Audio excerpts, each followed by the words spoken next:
Саламатсыздарбы. Өтүп бараткан аптада Кыргызстандын КВНчилери Москвада жеңишке жетишти. Кайрат Прембердиев дагы Москвадагы чоң мелдеште финалга чыкты.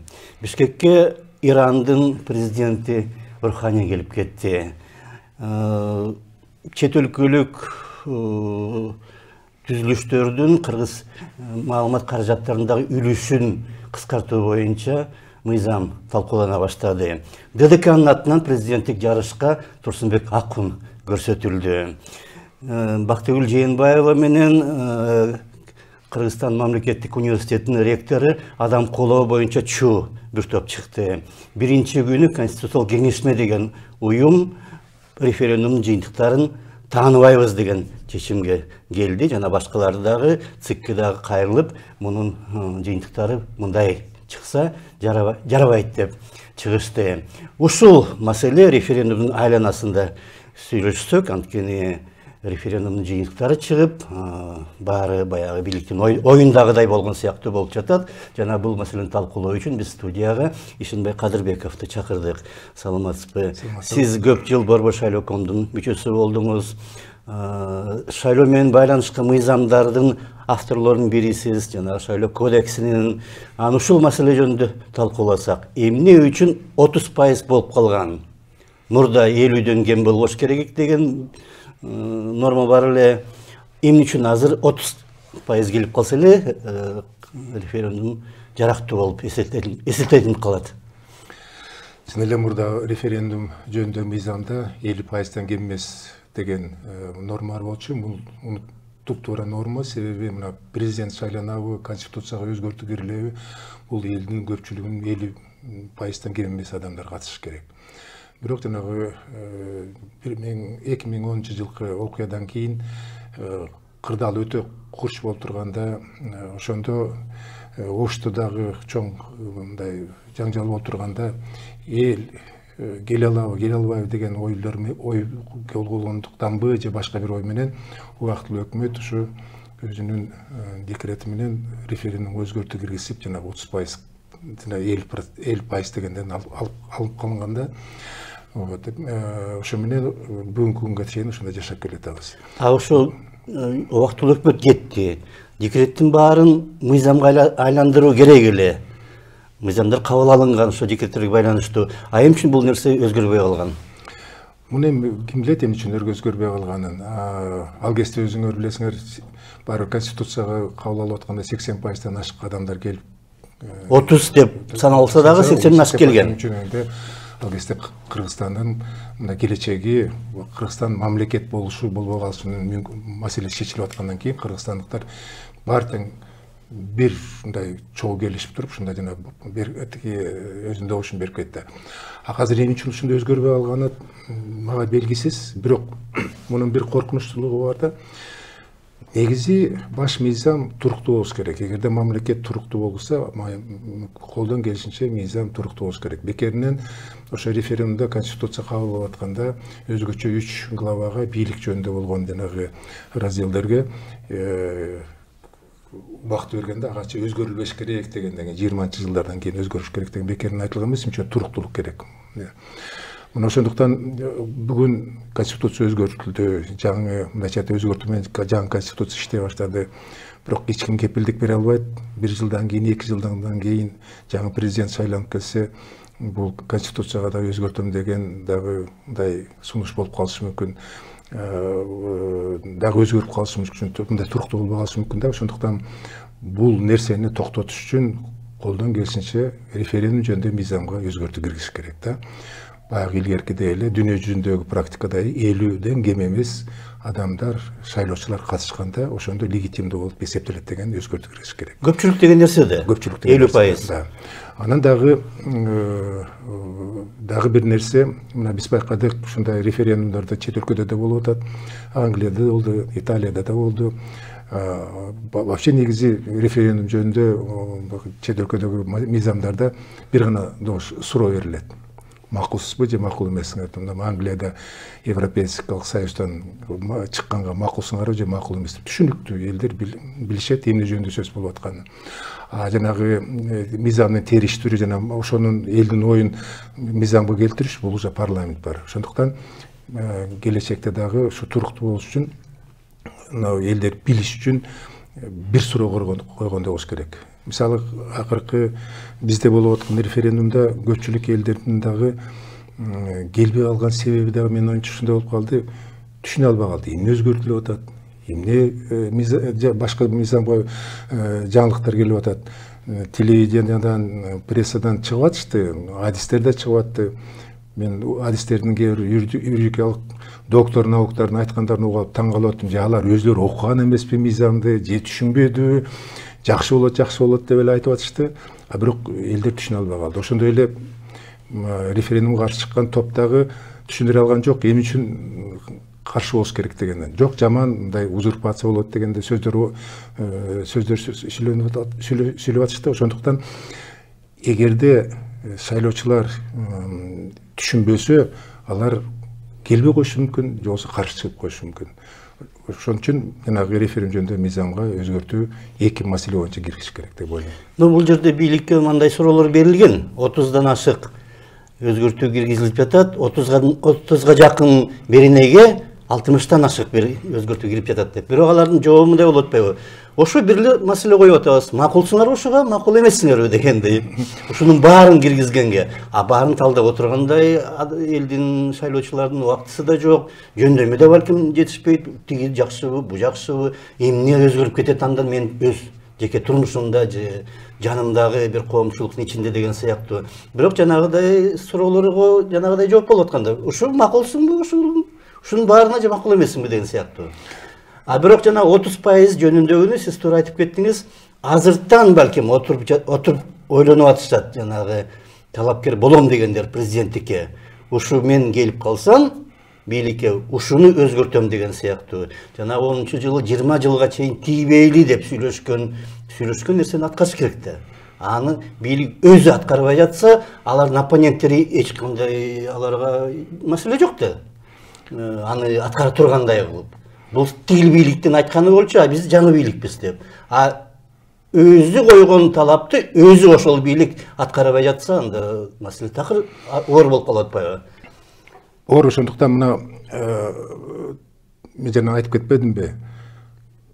Башкы мыйзам туруктуу болуш үчүн эгерде бүгүнкү бийликте тургандар, келечекте жаңы келген президент кайра эле ошо конституция башкы мыйзамга кол салбасын деген ойдо болчу болсо, биринчиден статусун чоңойтуш керек, мына 50%-тан кем эмес кишилер добуш беришкенге катышыш керек деген.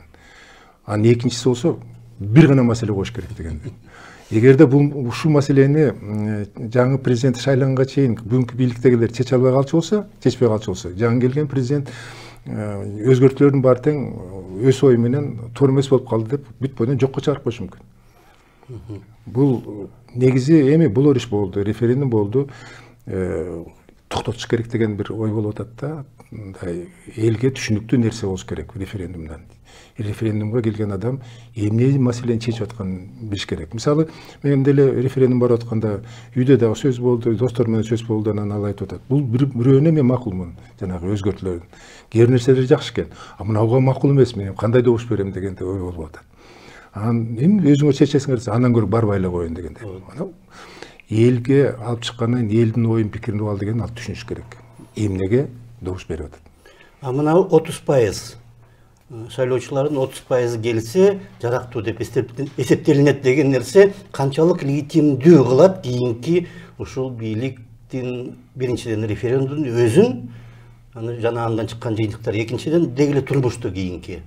Бүт тагдырды 3төн 1 чечип калса, элдин жарымы шайлоочу деп коелу, жарымынан көбүрөөк, 2800 деп атышат, 2.800.000 деп. Алардын 3төн 1 900.000 болуп калып атат. Ошо 900.000 адам келип, 900.000дин жарымынан көбү аткарса, 400-450.000 адам 6 миллиондун тагдырын чечип коет экен да.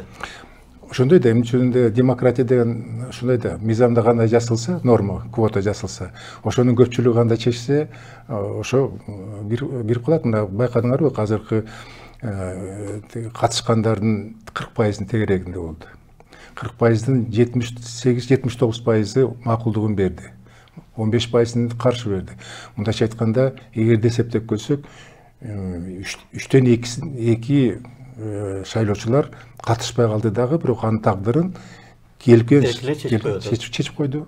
Алар макул болду, чечип койду. Бүттү, эми азыр жаңы башкы мыйзам менен жашап калабыз. Мына ошон үчүн бул өтө коркунучтуу нерсе. Мындай нерселерге токтотуш керек. Ошол бирок кээ бир адамдар мени 80% эл колдоп атат деп жатат. Биринчиден элби? Элдин 80%бы же башка цифрабы? Экинчиден шайлоочулардын 80% колдогон жок да референдумда же колдодубу? Кандай деп санаш керек?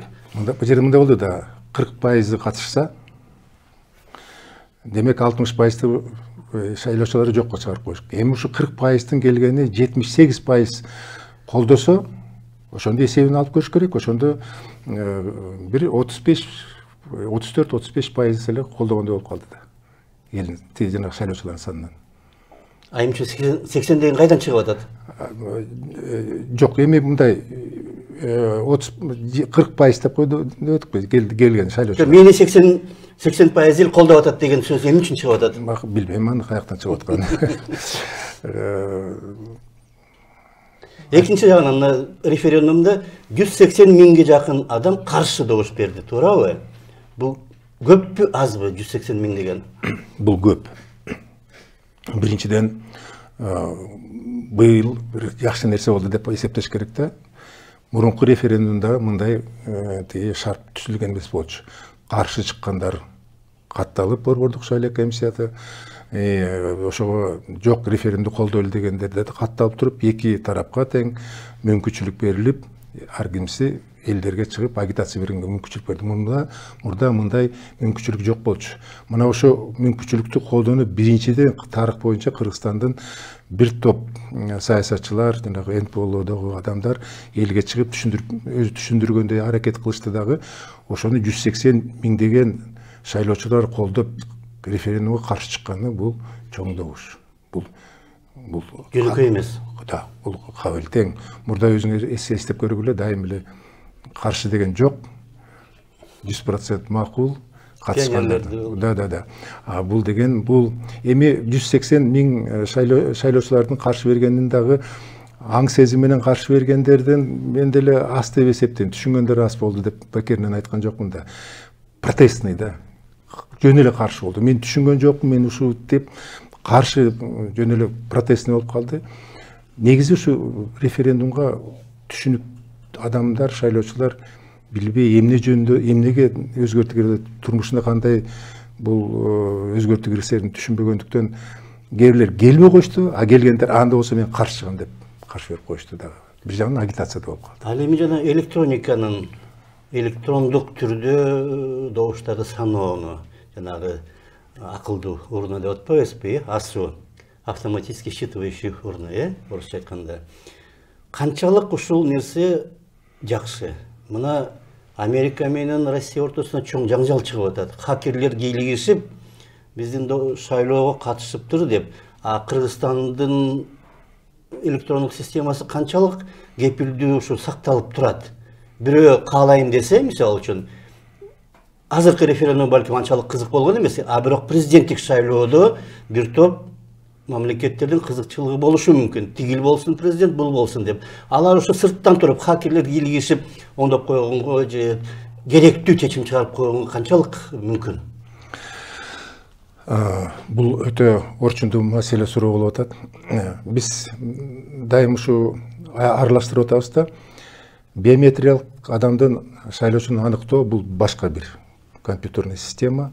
Буга толугу менен макулмун, бул жакшы нерсе, үчүн биздин эң эки адам бир добуш. Да, эң шайлоодо начан жагыбыз бул шайлоочулардын санын белгилөө, андан кийин эки адам жана карусель болду, эки адам эки жолу шайлоого киргизбеген. Бул жагынан келгенде мен ойлойм бийликте тургандар чоң иш жасады. Бул биз башка мамлекет кырынан алдыга өтүп кеттик. А вот экинчи жагы шайлоочулар добуш бергенде жанагы электронный считывающий урна менен мындай эсептеп келгенде бул жерден бир чоң коркунучту бар. Компьютерный считывающий устройство деген ал эмне? Бул металлолом. А негизги болсо ал металлоломду иштеш үчүн анын программасы бар. А программаны ким жасады? Бул южнокорейский фирма дагы балдар программасын жасады. Демек, алар ички кандай добуш бере турганын ойното турган адамдар ошо эки гана нерселер. Бир, программа түзгөндөр, алар каалашынча буруп кетиши мүмкүн. Ана хакерлер жөн эле кирип эле сырттан эле мен мисалы бир адамга добуш берчү болсом, мен добушум болсо буга берген адам тиги жака өтүп кетиши мүмкүн да. Бул коркунучтуу нерсе. Өз учурунда бир борбордук шайлоо комиссиясын иштеп жүргөндө Германиядан бир адис келген. Мурда Центр избиркомдун чоң экен, аны Минюсттун министри болуп жүргөн экен. Ошондо биздин борбордук шайлоо комиссиясынын мүчөсү сурап калды, эмне үчүн Германияда силер кол менен санап атасыңар десе. Ал айтат, биз ушунчалык өнүккөн мамлекет болгонубуз менен компьютерный системадан бирок хакерлерге күчү жете албагандыктан биз кол менен санайбыз дейт. Эмчөндө бул шайлоочулардын добушу ыйык нерсе. Аны сактап калганда аларды хакерлердин колуна өткөрүп бербешибиз керек. Так буга болбой Бундестаг чечим кабыл алды эле, Конституциялык сот аны болсо жокко чыгарып койду деп. Болбосун деп. Болбосун. Бүттү. Канчалык уже Конституциялык сот аларды жок деп койду. Америкада болсо жанагындай ушундай калтырып коюшту дагы, мына өзлөрү эле айтып атат, Россия чечип койду, Путин чечип койду деп. Трамптын жеңишин. Компьютерден алдыга кеттик, бизге эч ким жете элек деген технология боюнча Америка бүгүн болсо шылтоолоп атат, Россия чечип койду деп. Мына Меркель да айтып калды акыркыда. Кийинки шайлоодо бир коркунуч бар, биздин шайлоого Россия кийлешип калышы мүмкүн деп. А биз алар өзлөрү программаны түзүп атат. А биз өзүбүз адистер түзбөсө. Анан кийин серверге кириш өтө оңой эле нерсе да. Анан бир коркунуч бар, келечекте биздин шайлоого таасир этип коюшу мүмкүн деп. Бир жерден мыйзамда бир жакшы нерсе жазылганда, тиги автоматикалык түрдө саналган бул ориентация. А негизги акыркы эсеби кол менен санаган болот. Протокол кол менен санаган болот. Бирок бул жерден бир коркунуч бар да, байкадыңарбы?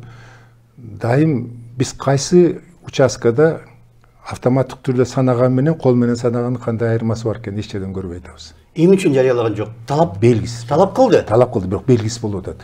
Белгисиз. Эгерде бул маселе чечилбей калчу болсо, анда коркунучтуу нерсе болот. Ошондо серверге ким хакер кире алат, борбордук шайлоо комиссиясы кире алат, анан кийин программаны түзгөндөр кире алат. Мына 3 субъект чечип коюшу мүмкүн. Эгерде добуш жакшы болуп турса, кызыктуу нерсеге анда ачпай коет. Ошо ойдон коет. А эгерде болбой турса, ачып коюшу мүмкүн. Мына ушул оюндан алыс болуш үчүн бул жерден же механизмди дагы законго өзгөртүү кириш керек дагы, автоматтык түрдө дайым элдерге режим онлайнда көрсөтүш керек. Машина эмнени көрсөттү, кол менен санаган эмнени көрсөттү. Айырмасын билдириш керек. И жанагы закондо жазылган кийинки мурунку шайлоодо да ушул жөнүндө көңүл бурбой коюшту. Эгерде айырмасы болсо, каалайбы автоматтык түрдө да экинчи жолдо эсептеш керек деп. Кайра санаш керек. Бирок ошондо жанагы бүтүн Кыргызстандын талапкерлери сунуш кылып атышты. Могу жерден туура эмес болуп калды. Кайра саналды десе, кээ бир участкалардан санабай коюшуп. Мурунку шайлоодо ушундай бир кандай элдерде кап ушу санабай койду, жерден бус койду деген ой болуп калды. Бекер кылышат да, санап койгондо эле экинчи жолу санаганда мындай күнөм санабай калат эле. Мисалы үчүн өткөн шайлоолордун былтыркы парламенттик, андан мурунку шайлоолордун документтери сакталуу, ошо бюллетендер, протоколдор, мисалы үчүн 10 жылдан кийин кайра санаса болобу? Же мүмкүн эмеспи? Эсимде жок. Тиги борбордук шайлоо комиссиясынын токтому менен 5 жылбы же 10 жыл эсимде жок. Бирок бар сакталса. Кийинки шайлоого чейин жок болсо мүмкүн да. Бирок канча убакыт берилген белгисиз да. Белгисиз. Мына азыр эч кимге көрсөтпөйт. Мисалы үчүн сиз өзүңүз айтып кеттиңиз, бүтүн Кыргызстан санап бергиле көрсөткүлө койду деп. 5 жылга чейин сакталсын десе, 5 жылда кийинки шайлоо болот. Ага чейин бюллетенин баарын жок кылып салат экен дагы эч ким эчтемеге жооп бере алат экен да. Бул жерден участковый комиссиялар туура эмес кылды, санап коюш керек эле. Бул жерден мыйзамда мындай жазылганда, эгерде ошо участкадан кайра санаса, келишпей калса, ошо участканы жокко чыгарса деле шайлоонун. Бул ошо чыгарган, жокко чыгарган добуш шайлоого таасир эттиби, эткен жокпу деген чечим чыгарат борбордук шайлоо комиссия. Эгерде таасир этпесе, ал барбы жокпу дегендей эле сөз да.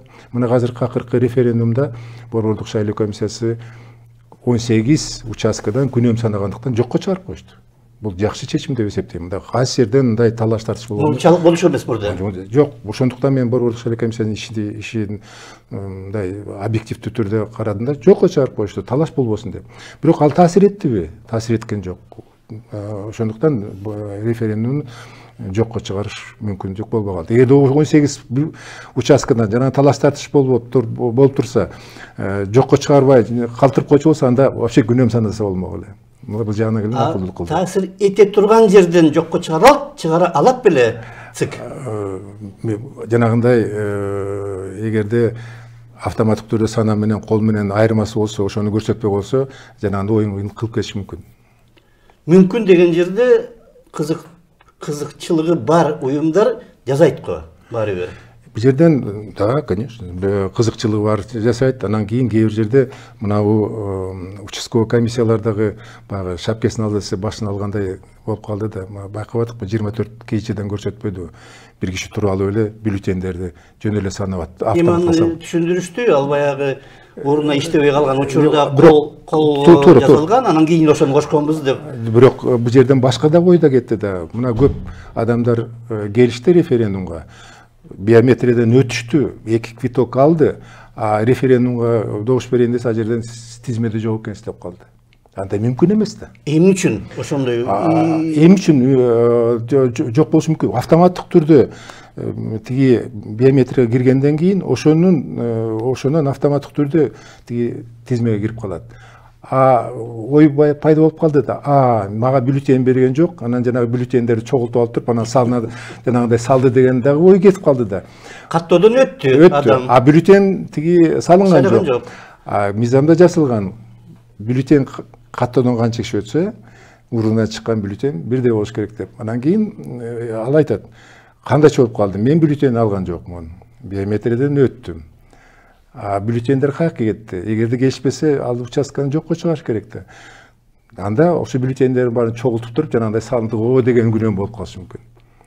ГРС'ин башчысы айтты, бүткүл ошо шайлоо боюнча 3000ге жакын добуш нары бери болду, туура эмес болду деп. Болгону канча шайлоо түйүнү болду? 2500ге жакын, туурабы? 3000 менен 2500 санаса, бир шайлоо чөлкөмүндө бир гана ката болгон болуп калат да. Мүмкүн бе ошондой? Андан көп болдубу? Андан көп болду. Мисалы, мен өзүм шайлоого катышып калдым 25 участкадан. Мен уулум дагы биометриядан өттү, жолдошум да биометриядан өттү, бирок жанагы референдумга бюллетен ала албай калышты. Эмне үчүн? Жок, тизмеде жоксуңар деп. Азыр эле өткөн адам жок болуп калат да. Бияктан өттү биометриядан, атияктан бюллетен бербей калды. Чуу чыгарган жоксуңарбы? Арыз жазылды, бирок ал кандай чечилди белгисиз. Мындай ушундай. Эч мартынан кууп аягына чейин ар кайсы жерде ар кандай болуп калды да, бир жерлерин таза өттү, бир жерден таза өткөн жок. Ошон үчүн айтып атам, кээ бир участка комиссиялардын туура эмес мамилеси иштегени ушуга алып келет да. Күнөм санабаш керек. Мынабу биз кичине кайдыгерлик мамиле кылып атабыз да. Шайлоочунун добушу бул чоң ыйык нерсе. Мына 3000 болобу, 2000 болобу, бир киши болобу? Биз анын добушун уурдап алдык да, мамлекет. Анын конституциялык укугун, конституция жасалган. Өзүнүн мамлекетти башкаруу укугун бирөөгө берип, жогорку кеңештин депутатына, же болбосо президентке бергенде, же референдум бергенде, аны укугун тартып алдык да. Жооп бериш керек да буга. Бул Уголовный кодексте да жасалган. Мен шайлоо укугумду жокко чыгарып койду. Эмне үчүн жоопко тартылбайт?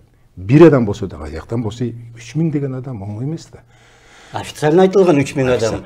Чындыгында реалдуу андан алдыган жок. Даже 3000. Ошондуктан бул жерге келгенде ушундай болуп калган нерселерде, ушундайга болуп калса, ГРС болобу, ким болобу жоопко тартылыш керек. урдап алды. Шайлоочунун конституциялык укугун урдап алышты. Дагы бир маселе. Мына шайлоо тизмелери боюнча партиялар баланча адам деп тизме түзөт. Анан шайлоодон өткөндөн кийин мына Бишкек Гор кеңеш шаардык кеңешке партиянын бар тизмелерин кайра оңдойт. Анда кайсы эмне мааниси бар жанагы тизмелердин мурунку тизменин?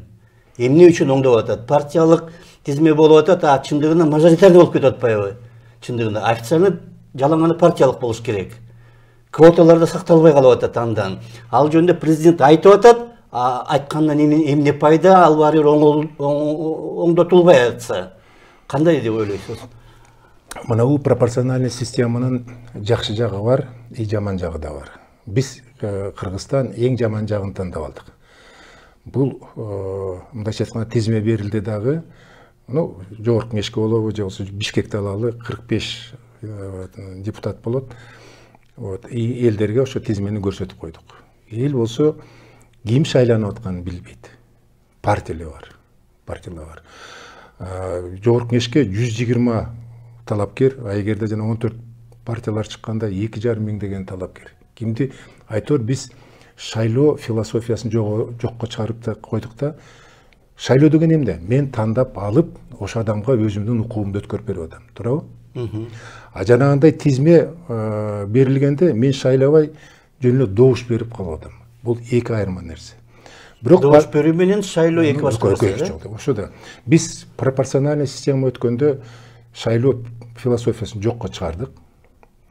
Бул шайлоо принципи айыл шайлоосунда гана мажоритарный системада калып калды. Бүгүн айылда действительно элдер, шайлоочулар каалаган адам шайлаганга мүмкүнчүлүк болуп калды. А бир шаарда жогорку кеңешке биз болсо шайлоону жокко чыгардык да, добуш берүүгө өтүп кеттик. Мына ошондой система болгондуктан партияда колдонуп калды. Алар өзлөрү округка бөлүп, ар бир өзүнүн тизмеге киргендерге, мына сен мынау Ленин району, могу жер Бишкекте болсо, могу көчөдөн бул көчөгө чейин бул сенин округуң, сеники мындай округ деп, анан ошол жерден канча добуш алса, ошо добушуна жараша тизмени оңдоп атат. Азыр. Баары бир алар бир чети логика бар. Логика бар да. Мүчөнүндө сен тизмеге акча менен биринчи орун алдың деп коелу. А бирок сен шайлоого катышпай болгону 10-15 добуш алсаң, атиги арттагы киши чуркап жүрүп бир 1000 деген добуш алып келчү болсо, ал ошойдон кала бермек беле. Муну ошону билип туруп партиялар ушуга жанагындай тизмеге өзгөртүү киргизип атат дагы, кимдин канча добуш алып келгенин жарса оңдоп атат. Мына ошондуктан дүйнө жүзүндө бул системаны пропорциональный система 175 мамлекеттерде өзгөртүү механизми бар да, модификациясы. Биз ошонун эң начарын алып койгонбуз дагы, ал жерде мындай да, пропорциональный система, мажоритарный системаны өкөн чогуу алып келиш керек. Мындай Европанын баардыгын колдонот, Израилден башкасы. Мисалы, Кыргызстанды биз 9 округка бөлүп койсок, эгерде Бишкекте болчу болсо, жалпы территорияны шайлоочуларды дагы экинчи маселени чечебиз, шайлоочулардын санына жараша ошо регионго мандат бекитилет. Мисалы, расмий түрдө Ошо областында шайлоочулар көп да. Ошолорго шайлоочулардын санына жараша ошончолук мандат бекитилиш керек. А азыр болсо Нарын менен Ошо областу же Чүй областу бирдей эле болуп калды. Бул мурунку тиги жогорку кеңештин депутаттарында бир эле алайдан 14 депутат болуп калды. Ошол эле кезде тиги эме боюнча Ысык Көл областынан болгон 2 эле депутат болду. Баардык Ысык Көл обласу боюнча мисал катары айтам да. Бул ошондуктан жанагындай биз мамлекет өзү мыйзам негизинде бөлүп мажоритарный системаны киргизбесе, пропорциональный системага жанагындай нерсеге келебиз. Айкалыштырыш керек го. Пропорционалдык менен мажоритардыкты. Мындай сунуш болгон. Мындай сунуш болгондо жанагы Атамекен партиясы фракциясы ушундай сунуш кылып биринчи окуудан да өткөн. Кыргызстанды 9 округка бөлүп, шайлоочулардын санына жараша ар бир округка өзүнчө мандат берип, ал бул деген эмне деген? Мисалы, алалы таласта 5 шайлоочулардын санына жараша 5 мандат берилет. Партиялар 5 гана талапкердин фамилиясын аяктан көрсөтөт. Ысык Көлдө шайлоочулардын саны боюнча 10 мандат дейт экен. А жерге 10 гана талапкерди көрсөтөт. Эң чоң Ош областында 25 мандат теткен, 25 фамилияны көрсөтүлөт. Барлык саны менен 120 болот. Ошондо элдер, шайлоочулар билет, кимдер шайланып аткан экен. Ошондо ал добуш бербей, ичинен жанагы адамдардын тандалына мүмкүнчүлүк болот. Мисалы алалы, нарындан жанагы 6 мандат тиеткен. Ал партия айла жоктон, Акталадан бир иштейт, Ат баштан иштейт, Жумгалдан иштейт, Кошкордон иштейт, Нарын районунда иштейт, Нарын шаарында иштейт. То есть айла жоктон партия ар бир региондон бир эң көргөндө лидерди иштеп калат. Ошентип биз саясий лидерлерди уже региондон табылып калат, мажоритарный система. Элдер да билет, биздин региондон бул чыгып аткан экен деп. Да, партияны жакшы көрөм. Бул болсо базаркомду чыгарып коюп, жөн эле акчасы көкөн. Жок, буга добуш бербейм деген эле сөз да. Айла жоктон балда партия капчыгы толтурган адамды албай, ошо региондо авторитети бар, элдерден ишеним ала турган адамдарды. Ар бир шайлоого даярдап атканда, бир өзгөртүү киргизип атканда, тигиндей болот, мындай болот деп айтат, кийин баары эле эң жаман жагына бурулуп кетет экенбиз. Анан шайлоого келгенде ошо кишиден шайлап калганда ошо кишиден сурай турганга отчет бере турган мүмкүнчүлүк бар. Анан дүйнөдө дагы бир нерсе бар, преференцированный шайлоо деген бар. Бюллетенде жазылып турат фамилиялар, ким кайсы тизмеге кошулган. Ошондон шайлоочулардын укугу бар чип койгонго, кимге добуш бергенин. Ошонун шайлоочулардын кандай преференцияны ар бирине добуш бергенине жараша бюллетенге карат. Дагы уже өзлөрү эсептебей, элдер кимге ошонун арасынан, жана 10 кишинин арасынан тизме ичинен кимге дагы үстөмдүк кылганын, кимге добуш бергенин санап чыгат да, борбордук шайлоо комиссиясы ошого жараша очередде да калмаслайт. Мына бул системаны Швеция, Германия, бүт Европанын баары колдонот. Бир гана Кыргызстан колдонбойса, сунуш кылынган өтпөй калды.